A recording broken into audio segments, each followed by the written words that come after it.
Hi guys, Swam this side. If you have just started using Microsoft Excel and you don't know how to increase the size of the column, so this is the right video to know about it. Here you can see that the word Swam Sinha, the text Swam Sinha is coming out of the cell.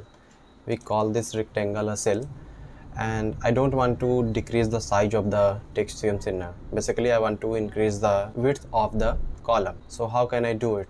So bring a cursor in the middle of A and B column. As the size pointer comes, just enlarge your column according to your width. This was the way one to do it. There is another way to do it which is more efficient, and I'll recommend you to use the way 2.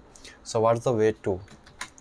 So again you can see that the text Swam Sinha is coming out of the cell, and what I need to do, just bring your cursor as the size pointer comes, just double press in the middle of A and B, and the Excel will automatically make an appropriate size of the cell. So this is how you can increase the width, increase the size of the cell. So I hope that you would have understand that how you can increase the size of the column. Let me show you again quickly.